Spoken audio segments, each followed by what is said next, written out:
Prefeitura de Goiânia, Secretaria de Educação e Inovação. No ar, o programa Goiânia Cidade Educadora, com atividades remotas para a rede municipal de ensino, através da Goiânia FM 89,7 e pelo Facebook, na página do canal 51. Olá, meus amores! Tudo bem, crianças? Como é que vocês estão? Passaram o final de semana bem? Muito legal, muito bem. Que Papai do Céu continue abençoando todos vocês. Vamos começar a nossa semana de aula remota com muita gratidão, pedindo a Deus que nos ajude durante toda a semana dessas aulas, tanto remota quanto presenciais. Mas deixa eu me apresentar. Sou a professora Ângela Bandeira, aqui da Rede Municipal de Goiânia. Trabalho com a educação infantil na Escola Cônego Fernando Passos e convido a todos vocês que são alunos e que não são a assistirem a nossa aula remota, que é transmitida todos os dias pelo Facebook da Goiânia FM, canal 51, ou então é transmitido pela rádio da Goiânia FM. E você fica aí ligadinho pelas redes sociais, tá certo?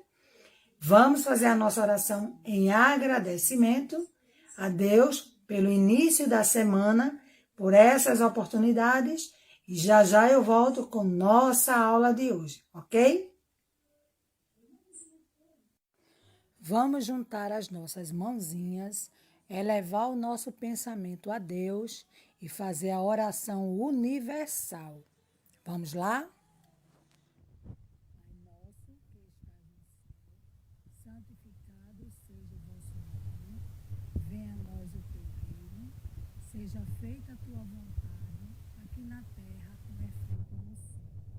O pão nosso de cada dia que tu nos dai hoje, perdoai as nossas ofensas, assim como nós perdoamos a quem nos tem ofendido. Não nos deixeis cair em tentação, mas livrai-nos de todo mal. Amém. E a nossa aula de hoje, nós vamos falar sobre jogo da memória. Vocês gostam de jogar com joguinhos bem divertidos e educativos?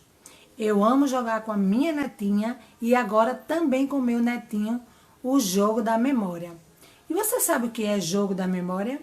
Bem, jogo da memória é quando a gente tem imagens ou letras iguais ou semelhantes e que a gente coloca nos papelzinhos pequenininho, a gente vira ele para a gente não ver, mistura, embaralha e a gente bate assim, ó, para descobrir onde é que tá as imagens iguais ou semelhantes. É um jogo bem legal. Que tal a gente fazer esse jogo da memória?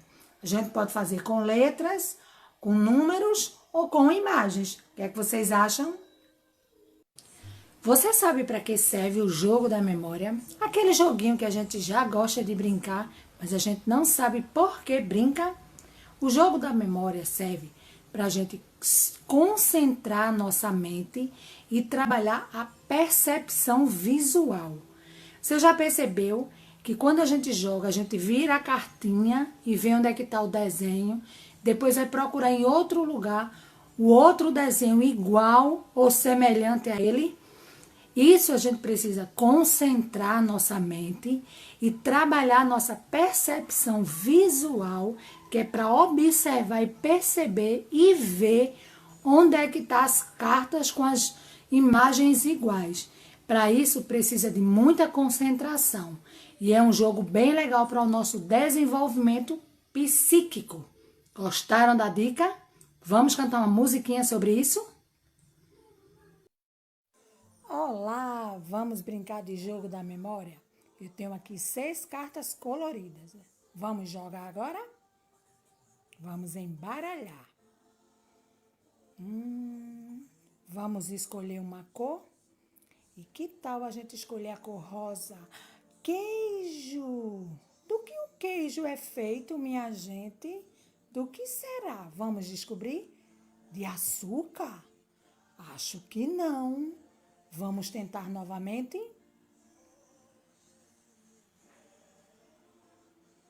será que o queijo é feito? Ah, de leite! O queijo é feito de leite. Muito bem, esse é o nosso jogo da memória. Vamos tentar novamente? Hein? Vamos embaralhar as cartas e vamos escolher outra cor. Que tal agora? Azul, limonada. Eu amo limonada. E vocês gostam de limonada? É feito de leite, é? Mas olha que legal, a limonada é feita de leite? Claro que não. Vamos tentar novamente? Feita de quê?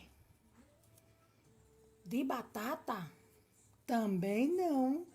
Nunca vi limonada feita de batata. Vamos tentar novamente. Ah, de limão! A limonada é feita de limão. Gostaram? Olha aí, nosso jogo da memória. A limonada é feita com limões. Vamos embaralhar e tentar novamente. Vamos escolher uma cor. Que cor será? Olha, nós temos um suéter. Do que será que o suéter é feito? De açúcar? Claro que não. Vamos tentar novamente. O suéter é feito de lã.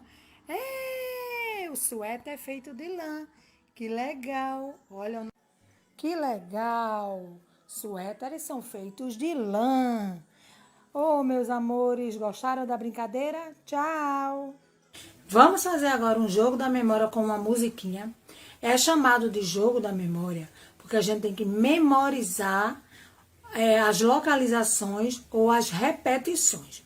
Naquele joguinho das imagens, a gente memoriza a localização onde estão as imagens iguais. No jogo da memória de repetição, a gente vai tentar lembrar quais foram os movimentos que a pessoa faz, que é para a gente repetir. Vamos lá? É uma música bem fácil. Vamos lá. Escravo de Jó, jogava caxangá, tira, bota, deixa ficar. Guerreiros com guerreiros fazem zigue, zigue, zá. Guerreiros com guerreiros fazem zigue, zigue, zá. Escravo de Jó, jogava caxangá, tira, bota, deixa ficar. Guerreiros com guerreiros fazem zigue, zigue, zá. Guerreiros com guerreiros fazem zigue, zigue, zá. Será que vocês conseguem repetir igualzinho e cantando a musiquinha? Esse é o jogo da memória com musicalização e repetição de movimentos. Tentem aí que já já eu volto. Vou me despedindo por aqui, agradecendo a todos pela participação. Tenho certeza que vocês participaram e fizeram os desafios, estão fazendo as atividades na escola, estão indo às aulas presenciais e também estão assistindo às nossas videoaulas, porque elas também são muito importantes. E gostaram de tia Ângela aqui, ó, duplicada. Olha a memória, estamos aqui duplicada para relembrar que o nosso tema de hoje foi jogo da memória. Nós trabalhamos a memorização através de jogos e através de música, porque a memorização ela não vem só pela visualização, ela também vem pela localização e percepção visual. Gostaram? Que legal! E vou lembrar em dose dupla. Se precisar sair, está indo para as aulas presenciais, usa máscara, por favor. Não vacila, não facilita, tá certo? Você precisa cuidar da sua saúde da sua família, da sua professora, principalmente da sua. Usa máscara, ó, e leva a dose dupla na bolsa. Higieniza as mãos. Quando for lanchar, limpa as mãozinhas, se cuida, tá bom? Gostaram da nossa aula? Eu também! Amanhã, se Deus permitir, estaremos aqui de volta para mais uma aula remota, com a certeza de tarefa cumprida. Faço os vídeos com muito carinho, muito amor para vocês, crianças. Beijos.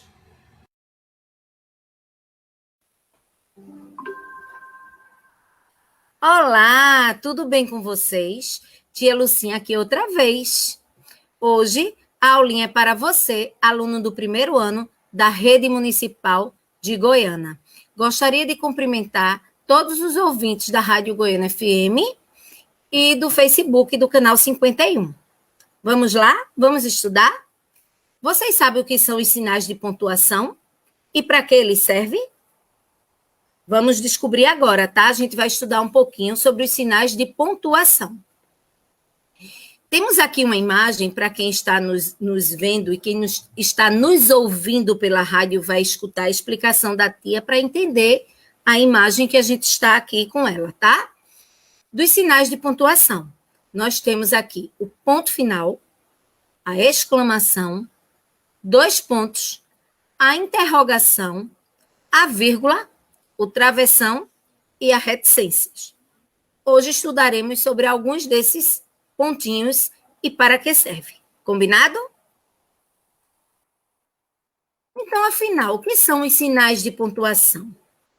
Os sinais de pontuação, eles são recursos específicos da escrita que servem para dar sentido à frase, certo?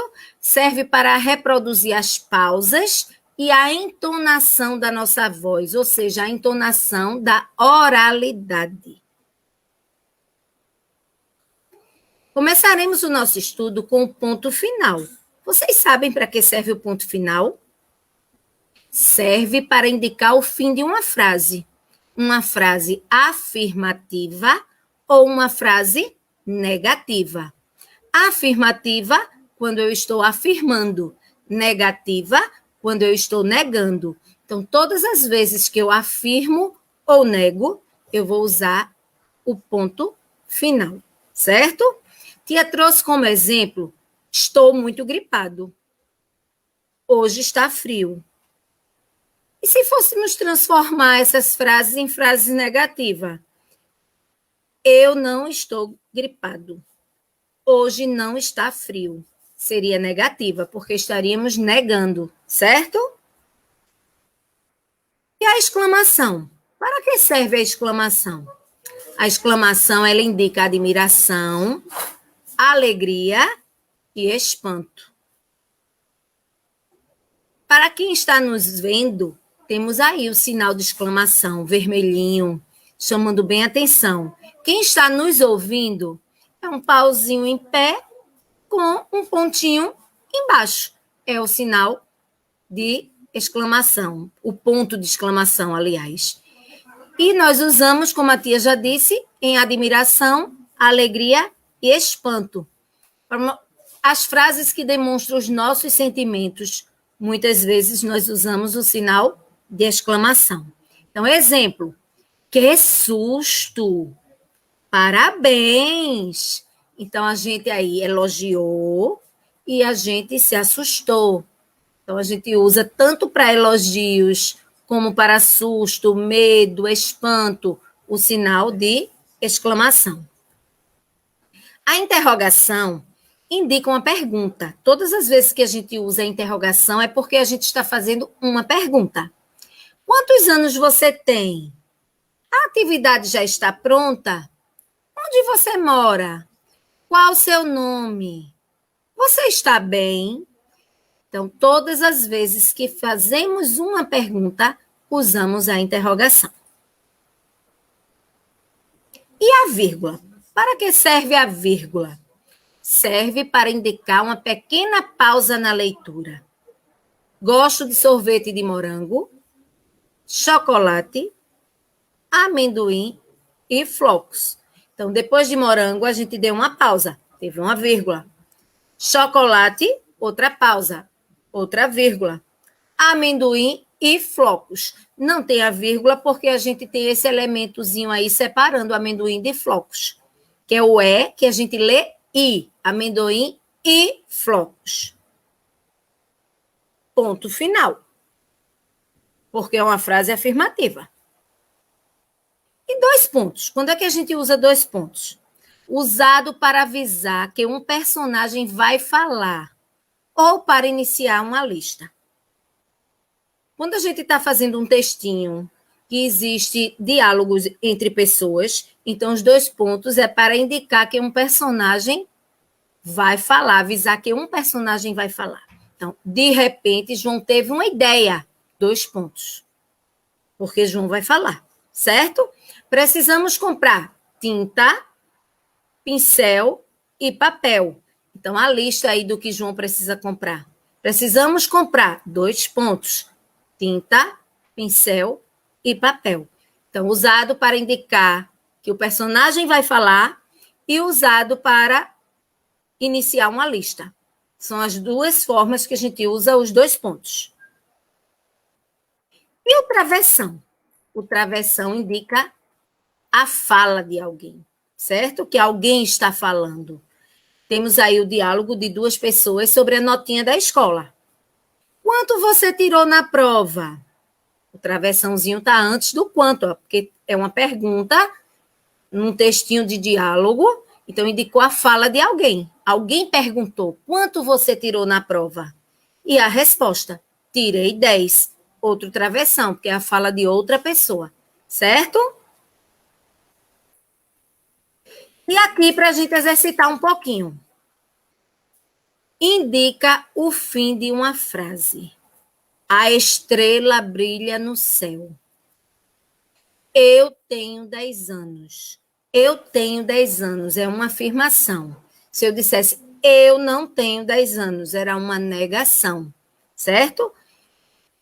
Qual é o pontinho que a gente usa nessa frase? Eu tenho 10 anos. Letra A, interrogação. Letra B, ponto, ponto final. Ou letra C, exclamação. Já pensaram aí? Acertou quem disse que era a letrinha B, ponto final, porque é uma frase afirmativa. Eu tenho 10 anos, eu estou afirmando. Quando eu afirmo ou nego, é ponto final. Dando continuidade, a tia trouxe um desafio para vocês, certo? Complete as frases. Vocês vão completar as frases com os sinais de pontuação, certo? Temos aí a exclamação, a interrogação, a exclamação, o ponto final, a exclamação e a interrogação de novo. Nossa, que susto! Qual será a pontuação que vocês vão usar para essa frase? Quantos livros você já leu? Qual é a pontuação quando a gente faz uma pergunta? Meu irmão é muito divertido. Podemos brincar com você? Oba! Férias! Temos aí 5 sinaizinhos de pontuação, 5 frases que vocês vão completar com a pontuação adequada. Tira uma foto e manda para o WhatsApp da sua turminha, tá? Dá um print aí do desafio para conseguir fazer e mandar para a professora que ela vai estar esperando, muito ansiosa. Combinado? E não esqueça, a pandemia não acabou. Vocês precisam usar máscara, é obrigatório usar máscara. Lavar as mãos com água e sabão sempre que possível. Usar álcool gel 70 ou álcool líquido 70. Manter o distanciamento social de pelo menos 1 metro.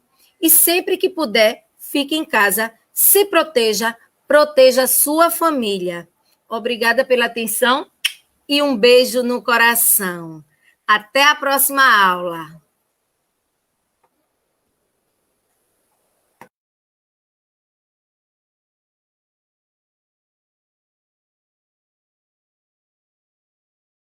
Olá, alunos da Rede Municipal de Goiânia, aqui é o professor Severino Tiago, para mais uma aula de Geografia do 6º ano. O 6º ano hoje vai aprender sobre os recursos hídricos, apropriação, consumo, vantagens e desvantagens da exploração dos recursos hídricos. Mais uma aula de Geografia para o 6º ano. Veja só, primeira coisa que a gente tem que atentar aqui é para essa questão. A água ela pode ser vista como substância, né, que está presente em toda parte. Mas o recurso hídrico, veja só, essa palavra recurso tem um significado diferente. Ele deve ser entendido como um bem econômico e que pode ser aproveitado pelo ser humano dentro de custos financeiros razoáveis. É relativamente mais escasso ela como um bem econômico, né?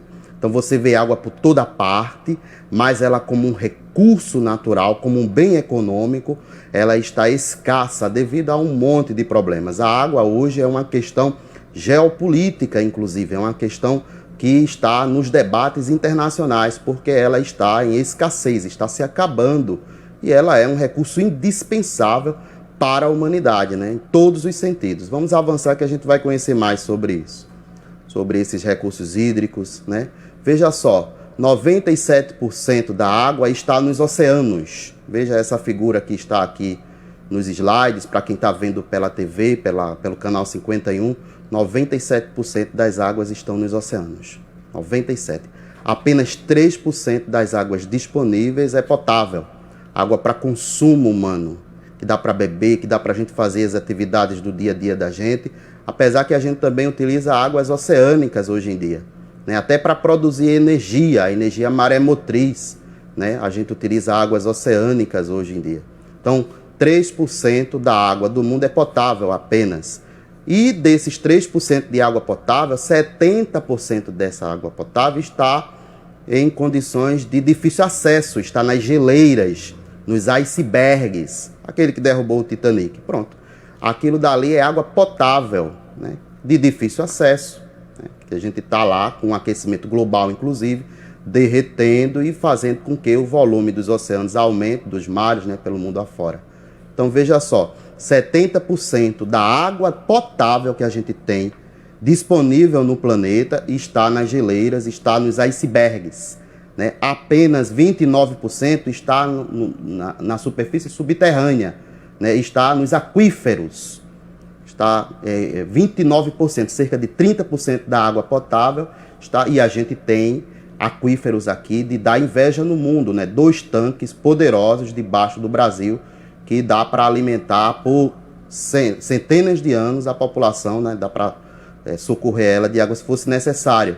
Apenas 1% da água potável do mundo está nos rios, nos lagos, no solo, na vegetação, né? Na biota, nos seres vivos. Apenas 1% está nessa situação. Veja o próximo aí para a gente detalhar mais sobre isso. O próximo slide mostra como que está distribuída a água no mundo. 75% da superfície terrestre é coberta de água, 71% são os oceanos, né? Tanto é que o planeta Terra é conhecido como planeta água, devido à superfície da Terra ser coberta pela água em sua maior parte. 2/3 do planeta Terra é coberto por água. Isso não significa que o planeta Terra é planeta água, né? Porque a massa de terra é muito maior do que a massa de água. Debaixo dos oceanos a gente vai encontrar terra, né? Então 97,5% de toda a água existente na Terra é salgada.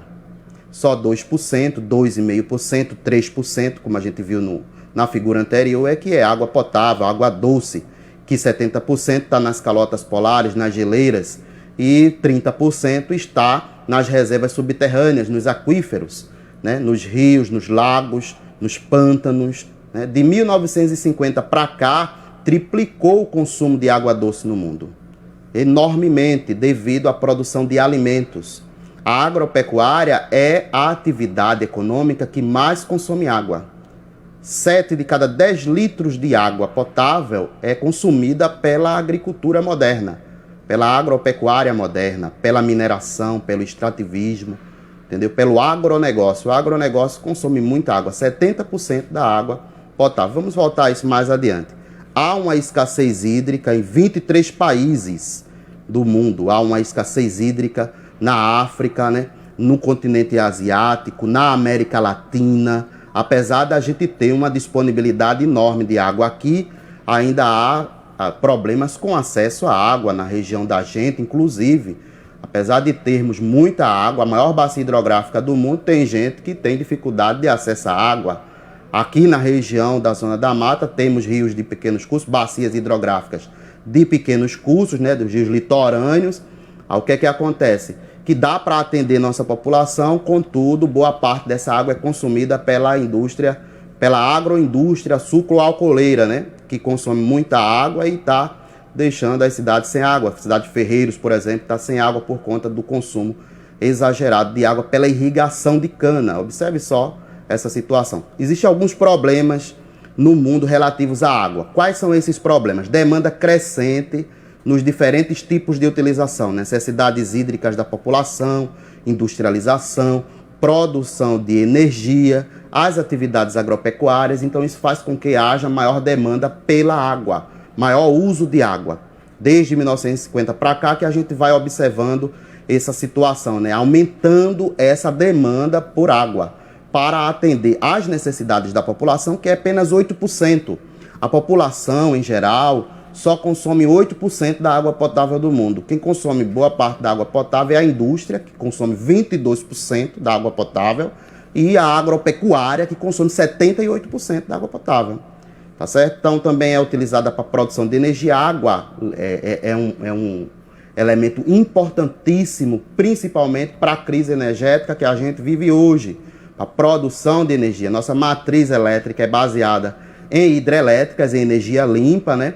Nossa matriz energética ainda depende muito de combustível fóssil, de petróleo, de combustível que polui o meio ambiente, polui o ar, provoca aquecimento global.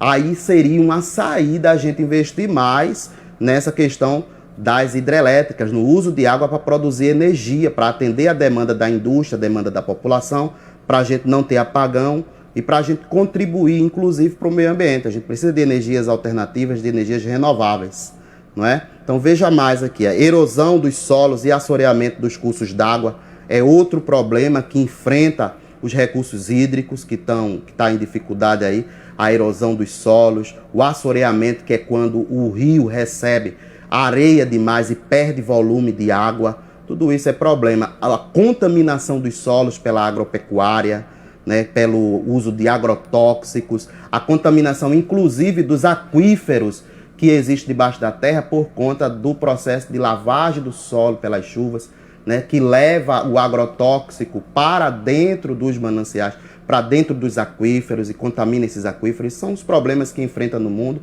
além dos problemas geopolíticos. Nesse mapa que a gente está vendo aqui, fala da distribuição de água no mundo, para você ver a situação.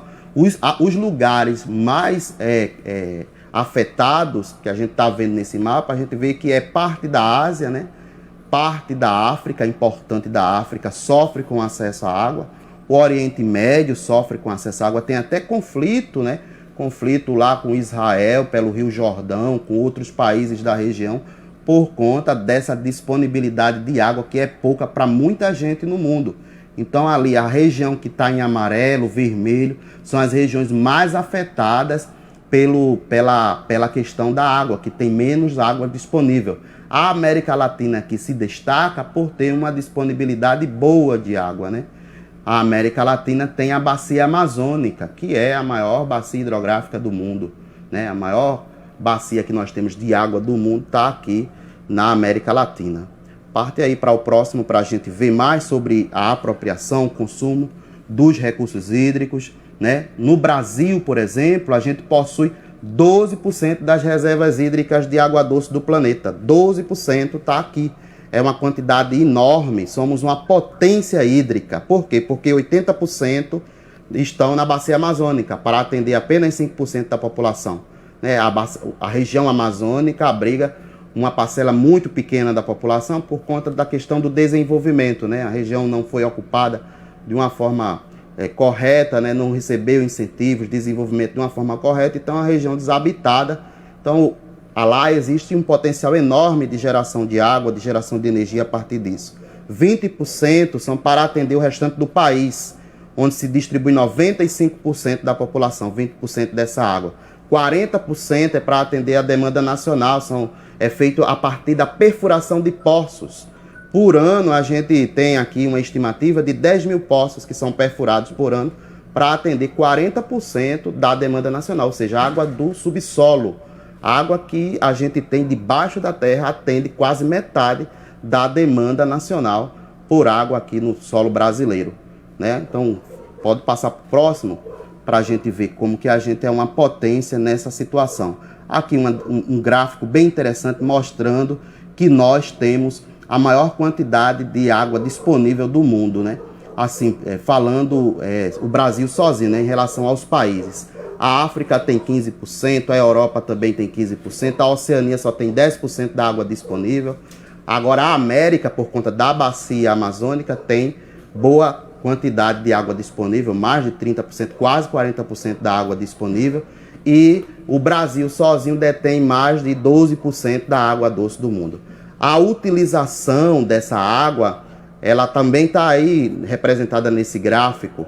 A agropecuária, né, moderna, o agronegócio, é responsável pela maior parte do consumo de água do mundo. Depois a indústria, né, depois a população. 8% é a população, mas a agropecuária consome 70% dos recursos hídricos e a indústria 22%.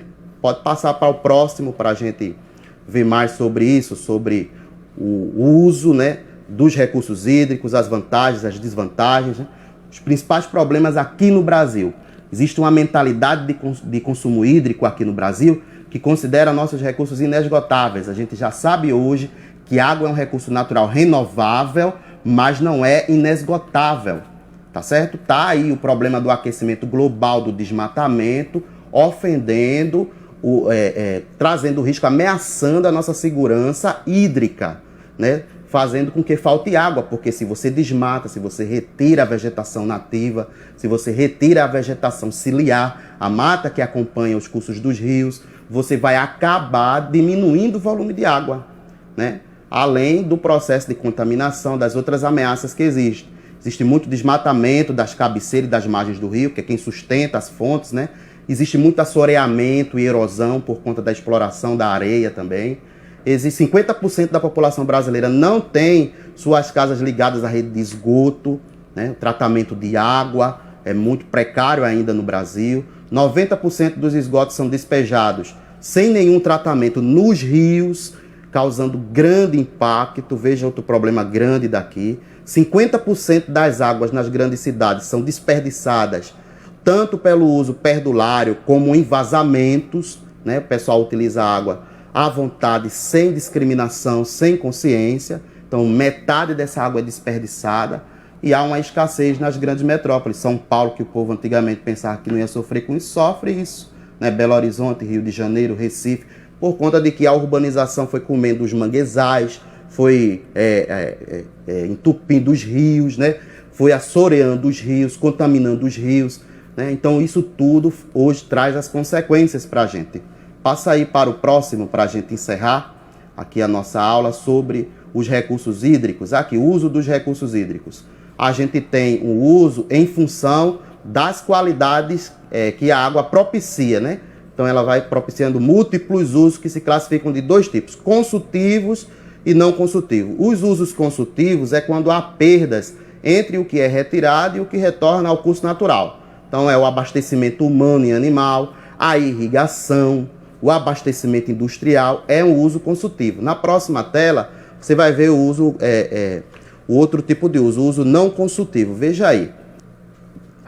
Sim, então o uso não consultivo dos recursos hídricos ocorre quando não há perdas entre o que é retirado e o que retorna ao curso natural. Por exemplo, vai gerar energia, né? As águas utilizadas para movimentar as turbinas de uma usina hidrelétrica continuarão o seu percurso, não vai haver perca de energia.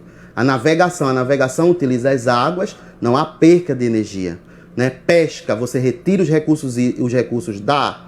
recursos pesqueiros da água, mas não há perca de água. A piscicultura, né? A criação de peixes, a recreação, né? Os rios também servem muito para o ecoturismo, os esportes, a natação, a assimilação de esgotos urbanos e industriais também pelos rios. Tudo isso daí é uso não consultivo, que não há perca de água quando você utiliza ele. Então, os recursos hídricos podem ser utilizados dessas duas formas. Veja como ele é rico na nossa vida, né? Como ele é socialmente viável, economicamente sustentável. Então a gente precisa utilizar também esses recursos hídricos com muita consciência. Certo, pessoal? Então é isso. Trabalhamos os recursos hídricos hoje, a apropriação, o consumo, as vantagens e desvantagens do uso, né? As questões ambientais. Quero que vocês continuem aí com as medidas sanitárias, né? Quero que vocês continuem usando máscara, tendo higiene, distanciamento, obedecendo os professores e que tenham um ótimo ano aí. Parabéns, obrigado, parabéns, a paz do Senhor. Alô, tudo bem? Você, sexto ano? Estamos hoje, eu, professor Giorgio, ligado nas ondas da Goiânia FM com você pelo canal 51 Facebook, aula do sexto ano com o tema da aula África, Escravidão e Trabalho Livre. Tudo bem? Vamos lá? Então, gente, tem aí o tema da aula Escravidão no Brasil, né? Então, a gente sabe que a escravidão no Brasil, ela veio de origem africana, inicialmente, não é? Porque o trabalho indígena ele não deu certo, os índios eles não aceitaram, não se adaptaram de jeito nenhum ao trabalho escravo, e aí o que é que os portugueses tiveram que fazer?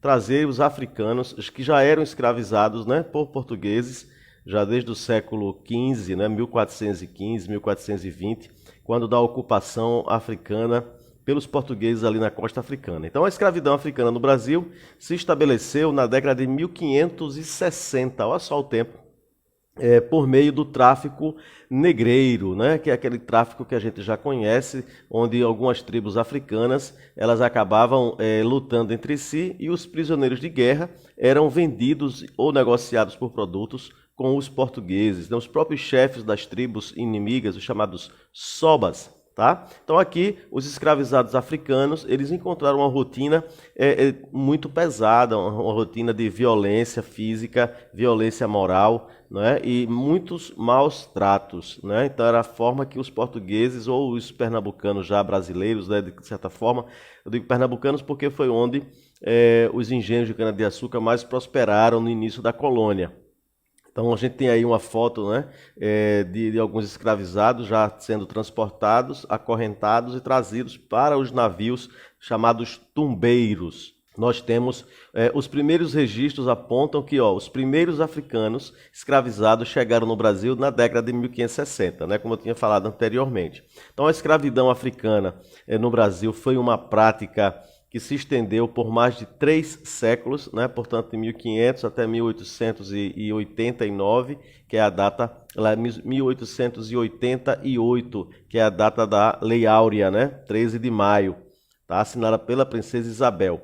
Então, estendeu-se por mais de 3 séculos, sendo responsável pela escravização de milhares de pessoas trazidas das várias regiões da África, principalmente Moçambique, Costa do Marfim, Guiné-Bissau, né? Guiné. E aí essas regiões foram que mais trouxeram escravos para o Brasil colonial. No próximo slide, então, o que é que nós temos?